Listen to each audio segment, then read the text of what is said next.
When you find out that someone you know has lied to you, or if they haven't lied to you personally, you've witnessed them lie to people, how do you feel when that happens?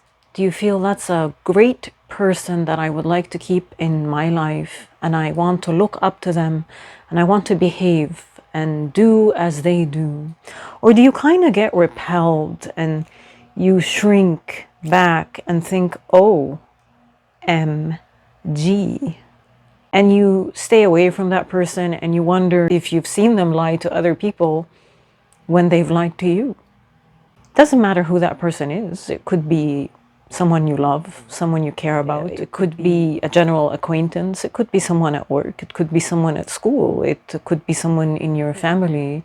It could be anyone. There's a reason we find ourselves repelled by both people who lie, I guess you could call them liars, and the act of lying itself. And I should probably explain what I mean by lying. Lying with the intent of lying. Not lying to save your butt from a critical situation that's completely out of your control. That's not what I'm talking about. That's not the topic of this discussion. The type of lying that I am talking about is the type that has become norm. Our politicians lie to us. They break promises left, right, and center. It's actually become sort of expected. The entire political arena is designed as a platform for lies. And if you believe those people who are politicians, then you are believing liars. You are to expect them. It's expected, and people excuse it when any politician breaks their promise, goes back on their word, or just doesn't fulfill their promises. That's the type of lying that I'm talking about. The type of lying to advance yourself when you know that you're being dishonest. The type of lying that people use to advance themselves in this world for a specific reason, when in fact they know that they are speaking lies. The type of lies that are designed to hurt people for personal gain. We currently find ourselves in a world that is filled with lies and liars. It's filled with people who break their promises.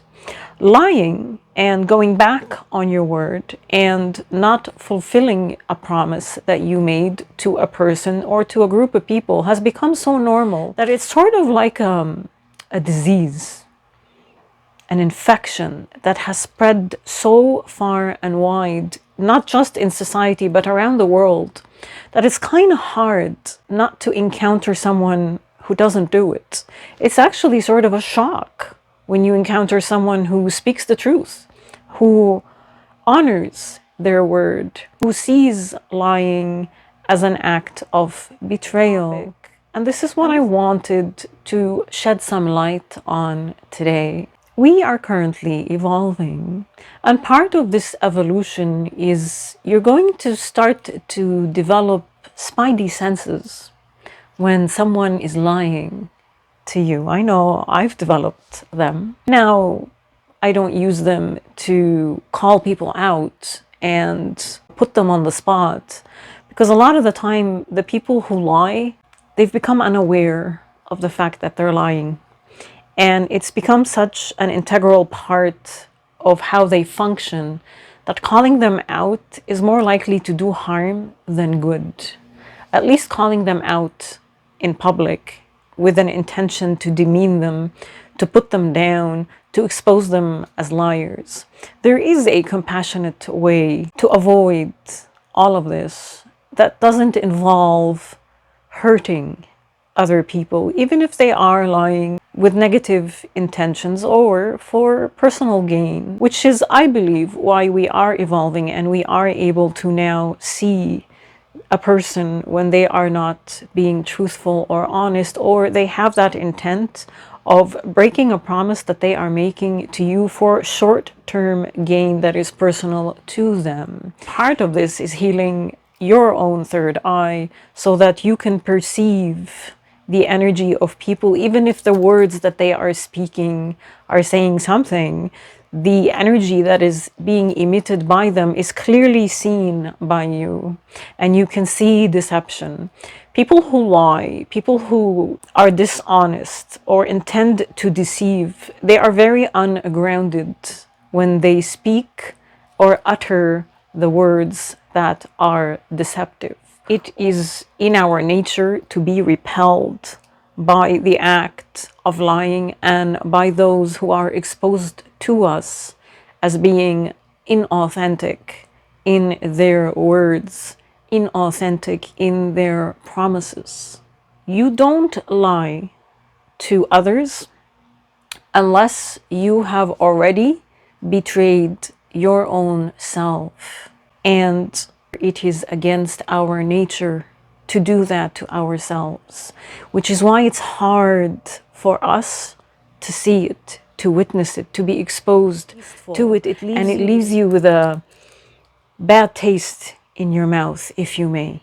It's because we know innately that you don't break a promise that you have made to someone or to a group of people without dishonoring yourself.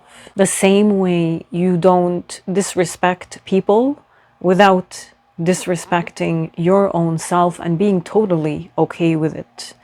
The same way you don't treat people without dignity unless you are okay being undignified with yourself. You are undignified with you. So here's a little spiritual twist to this situation that is plaguing humanity and probably has plagued us for quite a while. It's just reached a point right now where it's sort of a boiling point, and I hope that we begin to shift and change, which we are. Think of the spoken word, the verbalized word, as an expression of thought and emotion. When we speak, we express our thoughts, and our thoughts are intertwined and influenced by our emotions, and vice versa. So the spoken word, the promises that we make, are essentially an expression of our essence. They are who we are. The spoken word is an expression of your soul.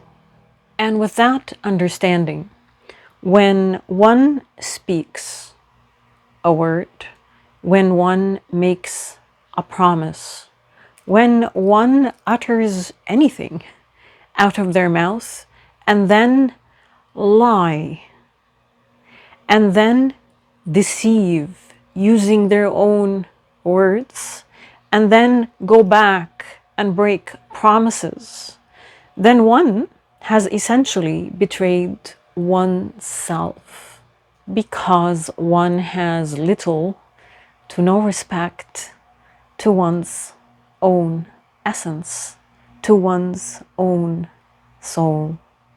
We dishonor our own selves when we lie and break promises and deceive people. And as such, because we do it to ourselves, doing it to other people comes with ease. Because as the old saying goes, as within, so without. And we live in a time period where you're going to find a lot of people slamming on the brakes. And the people that have slammed on the brakes are sort of doing a major reassessment of where we are as a species and where exactly it is that we are heading if we stay on this path without self-correcting. So if you're watching this video and you agree, join the club. This reassessment that a good chunk of humanity is doing is going to allow us to be the change that we want to see in this world. And as I close this video, I want to thank you for watching. And I would like to quote the late Michael Jackson in saying, "I'm starting with the man in the mirror." Well, in this case, woman.